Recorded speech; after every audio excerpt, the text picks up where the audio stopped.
Il existe un piège invisible dans lequel tombent des millions de personnes sans même s'en rendre compte.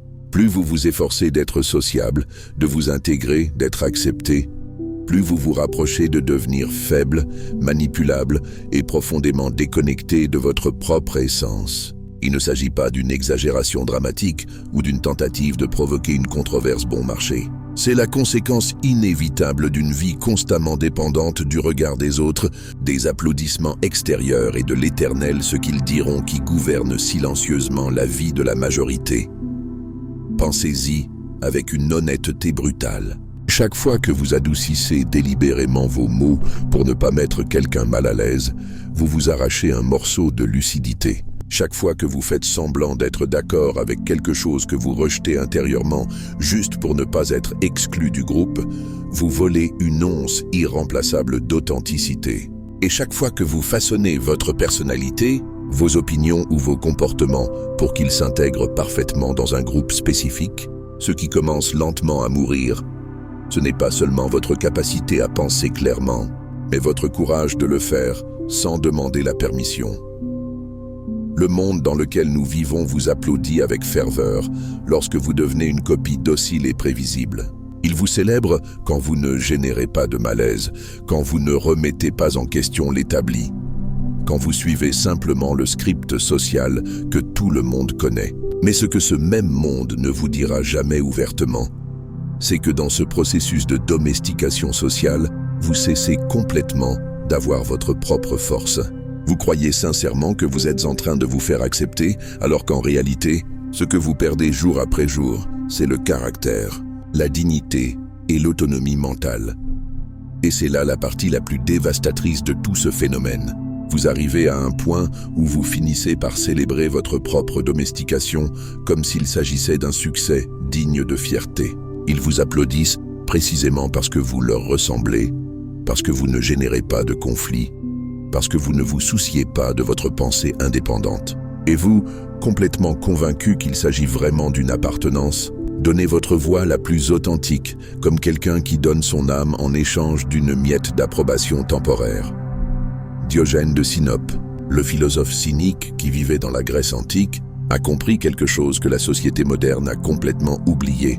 Pour lui, la vraie bêtise ne consistait pas à manquer d'intelligence naturelle, mais à y renoncer volontairement par peur profonde d'être laissé seul. Il ne s'agissait pas de briller constamment dans la foule en accumulant des validations externes.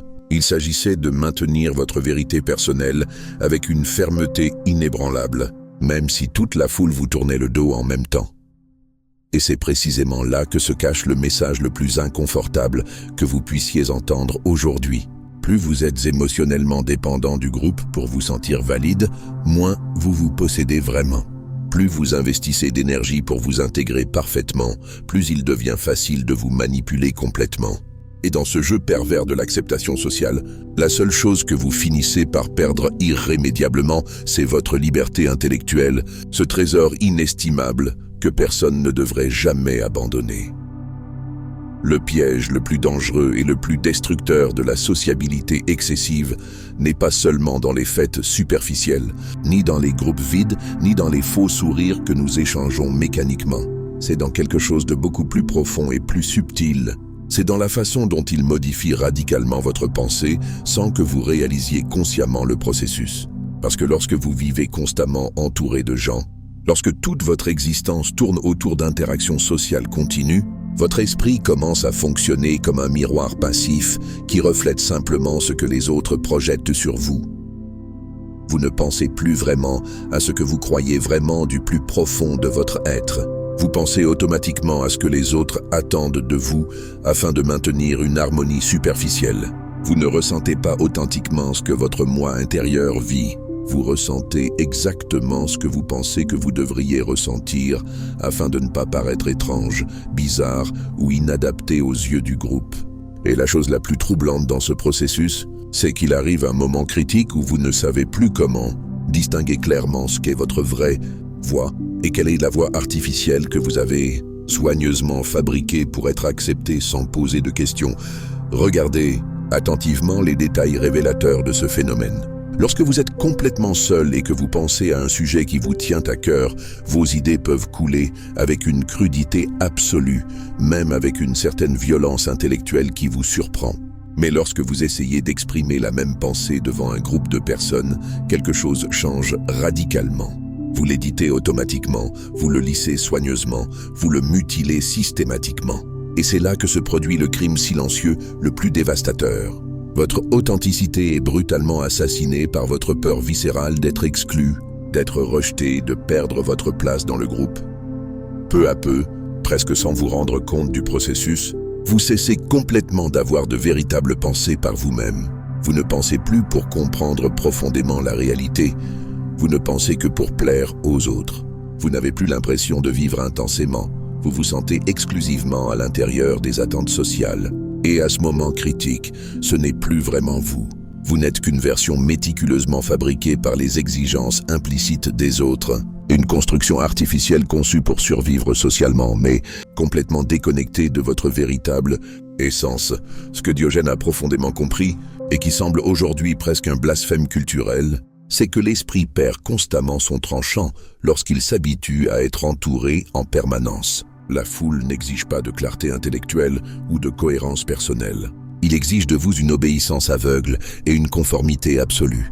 Il ne veut pas que vous réfléchissiez dur et audacieux, il veut que vous pensiez doucement et avec complaisance. Et vous, cherchant désespérément à être accepté à tout prix, vous abandonnez volontiers à cette douceur qui semble d'abord être un confort social, mais qui est en fait un poison lent qui corrode votre capacité de pensée indépendante. La lucidité mentale rouille irrémédiablement lorsqu'elle est stockée en permanence dans des boîtes sociales préfabriquées. C'est là qu'intervient la partie vraiment troublante de toute cette dynamique. Plus vous devenez sociable, plus votre capacité à affronter honnêtement votre propre vie s'affaiblit progressivement, parce que la foule fonctionne comme un anesthésique puissant. Entre rires superficiels, conversations vides qui ne mènent nulle part, et validation rapide qui dure quelques secondes, vous parvenez à éviter de vous confronter véritablement au miroir de votre existence. Et ainsi, peu à peu, la vie devient une distraction continue qui ne s'arrête jamais. Vous vous entourez compulsivement de bruit afin de ne pas avoir à écouter votre propre silence intérieur.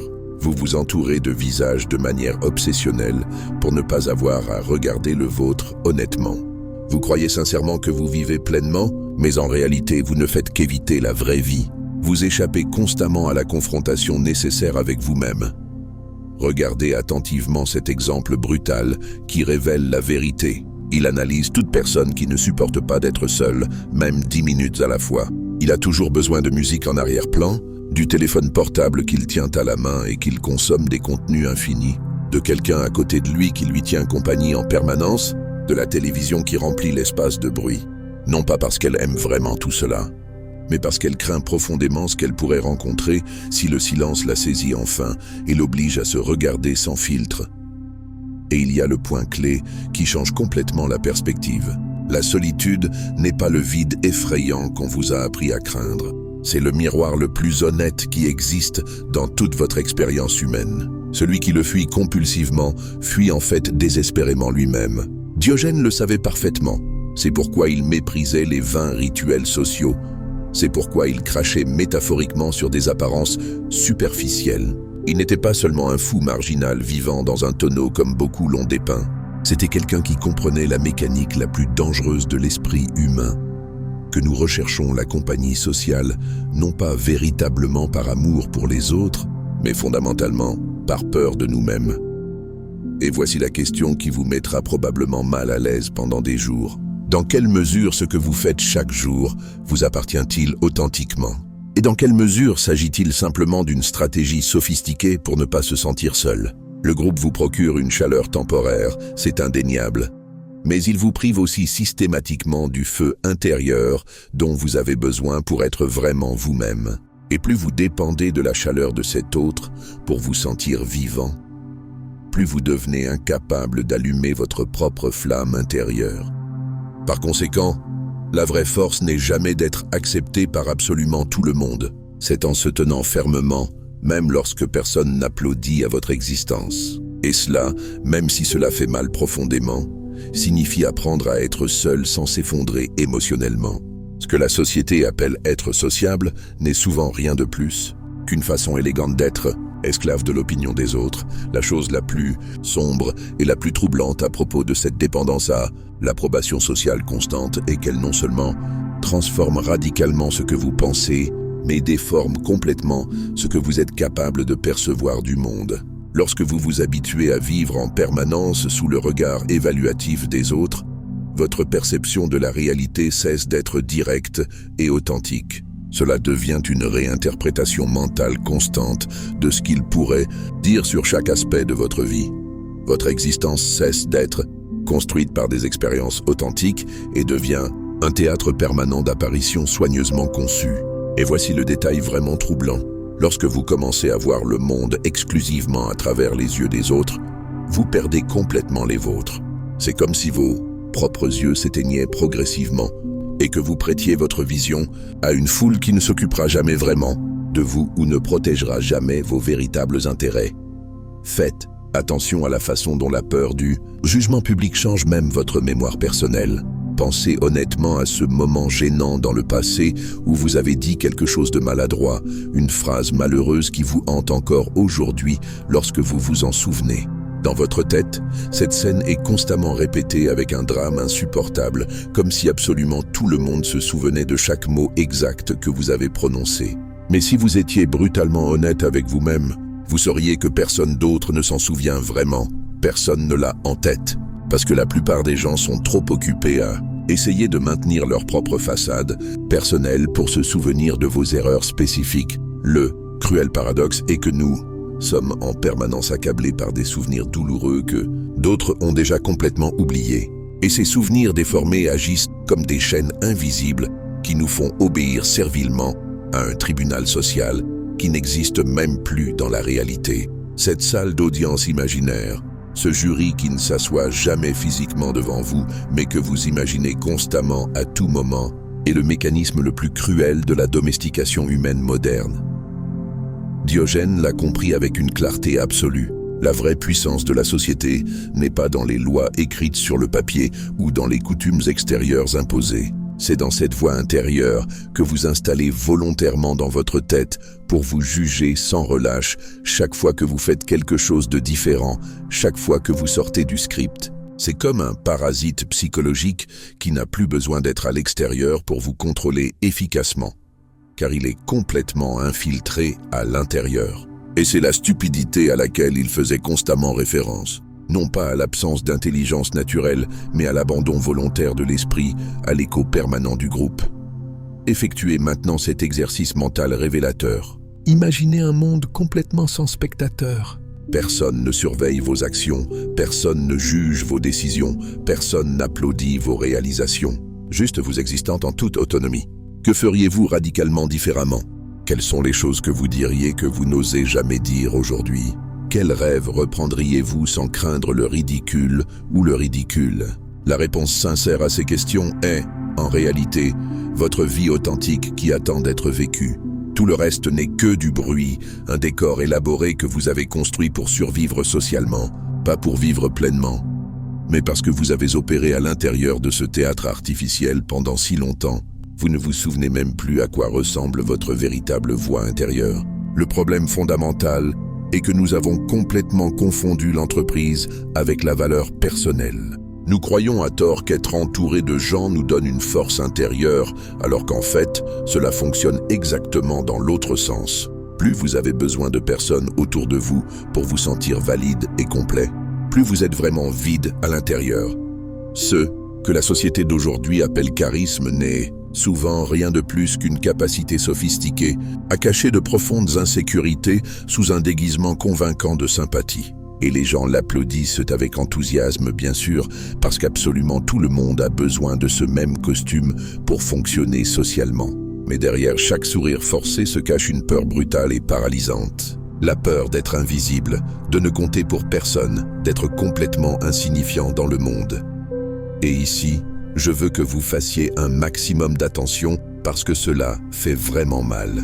L'obsession contemporaine d'être pertinent est précisément ce que la plupart des gens vous enchaînent à des systèmes de contrôle externes. Il n'y a pas de plus grand esclavage que de vivre en permanence lié au désir désespéré d'être commémoré, approuvé et commenté par les autres. Savez-vous exactement pourquoi ?